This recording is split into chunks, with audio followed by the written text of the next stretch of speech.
Assalamualaikum warahmatullahi wabarakatuh. Perkenalkan, nama saya Risma. Saya dari SMK Islam. Saya akan menjelaskan tentang klasifikasi makhluk hidup.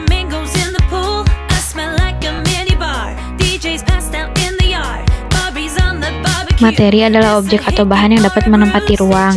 Berdasarkan wujud materi dibedakan menjadi 3, yaitu materi berwujud padat, berwujud cair, dan berwujud gas. Berdasarkan komponen materi ada 2, yaitu zat tunggal dan non-logam. Zat tunggal adalah zat yang tersusun dari suatu materi yang tidak dapat diuraikan. Non-logam yaitu unsur yang tidak memiliki sifat logam, bahkan sangat berbeda. 2. Senyawa. Senyawa merupakan gabungan dari beberapa unsur yang berbeda jenis dan saling berkaitan melalui reaksi kimia dan perbanding merasa tetap merupakan gabungan dua zat yang lebih masing-masing zat penyusunnya.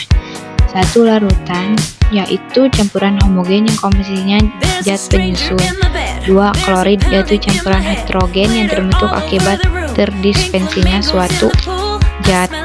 Pemisahan campuran terdiri dari filtrasi, kristalisasi, dekantasi, sublimasi, distilasi, dan kromografi. Perubahan materi merupakan alih wujud zat baik karena pengaruh kondisi maupun zat lain yang mengenainya.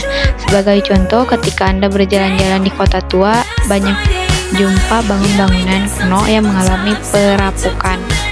Perubahan materi dibedakan menjadi 2, yaitu perubahan fisika dan perubahan kimia. Perubahan fisika merupakan perubahan zat yang tanpa mengubah sifat asal zat tersebut. Dibedakan menjadi 3, yaitu perubahan wujud, perubahan bentuk dan ukuran, dan pelarutan. Perubahan kimia merupakan perubahan zat yang menghasilkan zat baru yang memiliki sifat berbeda. A. Pembakaran.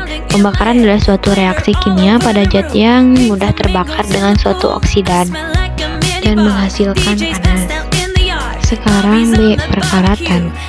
Pada proses oksidasi, logam bereaksi dengan oksigen, air, dan zat asam.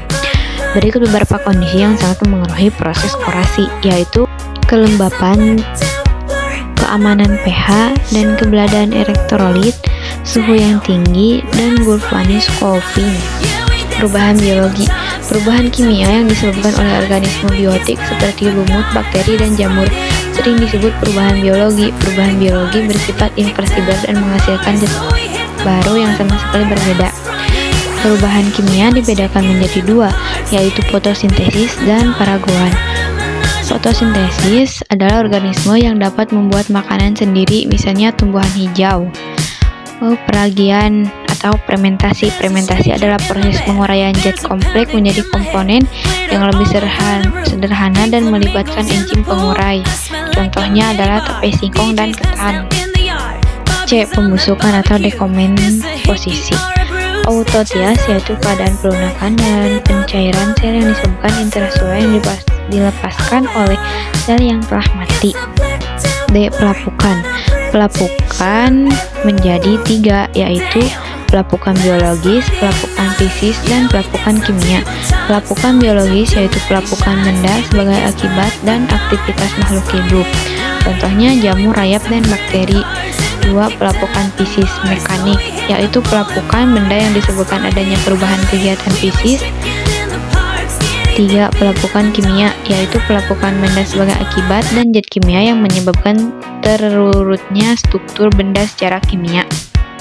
Bahan berbahaya dan beracun. Menurut Undang-Undang Nomor 32 Tahun 2009 tentang Perlindungan dan Pengolahan Lingkungan Hidup, bahan berbahaya dan beracun adalah zat energi yang komponennya karena sifat konsentrasi. Klasifikasi B3. Menurut Peraturan Pemerintah 2001, pengolahan B3 dibedakan menjadi 3 kelompok, yaitu B3 yang dapat digunakan, B3 yang dilarang digunakan, dan B3 yang terbatas. 2. Pengolahan B3. Prosedur penyimpanan B3 harus ditangani dengan baik. Terus, pelabelan B3 salah satu upaya minimalkan kecelakaan kerja. Pengolahan limbah B3. Limbah adalah sisa suatu usaha dan atau kegiatan yang mengandung B3. Oleh karena itu, LB3 harus ditangani dengan bijak. Terima kasih teman-teman. Assalamualaikum.